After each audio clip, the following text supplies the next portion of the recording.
Rechenka's Eggs by Patricia Polacco, read by Mrs. Vierhus for the students of CHUSD. Each day, Babushka would take the shell of an egg from her basket and paint it in wonderful designs, using the shapes of stars and flowers, triangles and circles. Through the long, cold winter, Babushka painted. Then, one day after a snowstorm, Babushka went outside. She could still hear the faint sound of falling snow. It was a sound like soft rain. Herds of caribou came to feed at Babushka's because the grasses they usually ate were covered with snow. "A miracle," she whispered as she fed some. "These wild things have found their way to me." Just then, a flock of noisy geese honked loudly overhead. As they glided over the snow, one of them faltered and fell from the sky. Babushka went to where the goose lay crumbled in the snow. "Oh, a hunter did this," Babushka grumbled. She carefully picked up the goose and took it back to her little house. There, she fed the little goose from her own table and put the goose in her best basket, lined with the warmest quilt from her own bed. "I shall name you a good name, one that we both like, my little friend?" she said as she patted the goose's head. "How do you like Rechenka?" "Yes, then Rechenka it shall be." And with Babushka's care, Rechenka grew stronger as each day passed. To repay her kindness, Rechenka laid an egg for breakfast every morning. As Rechenka got better, she waddled around the little house, exploring every nook, cupboard, and corner.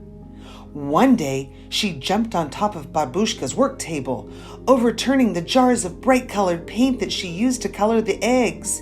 "Niet!" Babushka screamed as she chased the goose with a broom. "No!" The frightened goose flapped her wings to get away and knocked over the basket of eggs that Babushka had so lovingly painted.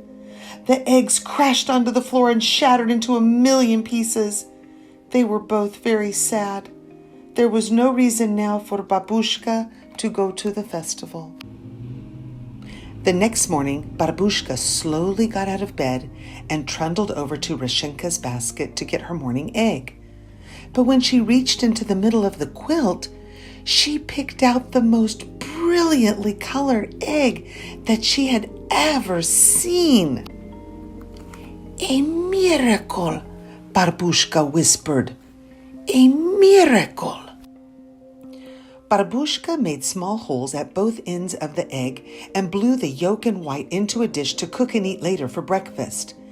Then she held the egg up to the morning light and marveled at its beauty.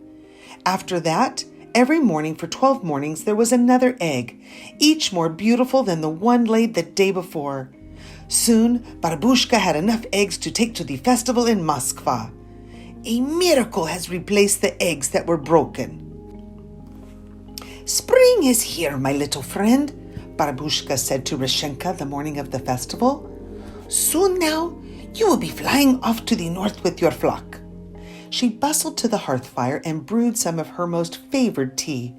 The two shared a saucer of tea with kulych, a sweet Easter bread. She covered each piece with pashka, a spread of cheese, butter, and raisins. They savored each bit together. "One for you, one for me," Babushka chanted. Da, my little friend, I shall sorely miss you, but you are a wild thing, and a miracle sent you to me. It would not be right to ask you to stay here with me forever." When Babushka left her little house, she took one last look at Rechenka sitting on the doorstep. She waved, then took determined steps for Moscow with the basket of her precious eggs. She crossed Lepetov Valley where the caribou mothers were walking their newborn calves. "A miracle," she thought. "New little lives. A miracle." She crossed the bridge over the Moskva River, and soon she could see the onion domes of old Moskva. The festival was bright and exciting. There were goat carts selling kulich, processions, dancers, jugglers, and laughing children playing and running. Barbushka showed her old friends the eggs. "Oh, her eggs are the most beautiful in all of Russia," they thought.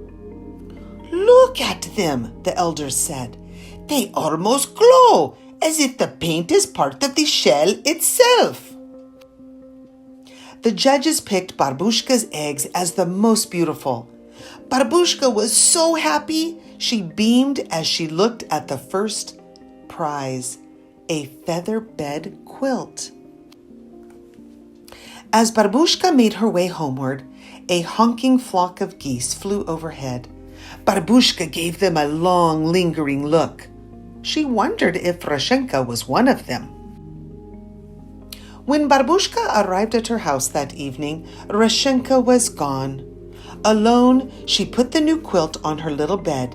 She brewed a cup of tea, ate the last of the kulich and pashka, got into bed with her favorite book of poems, and drifted off to sleep. She hadn't noticed Rechenka's basket. But that night, Barbushka was awakened from a sound sleep by an ever so small sound. It was coming from Rechenka's basket. She hobbled over closer and saw a glorious egg. But this one was different from all of the others. It quivered and moved. It made tiny muffled sounds. The egg jumped, bumped, rolled, and pitched in the basket. Then there was a crack, and Barbushka could see the very special gift that Rechenka had left for her. "All a miracle," Barbushka said. And this little goose remained with Barbushka always. The end. I hope you enjoyed this story.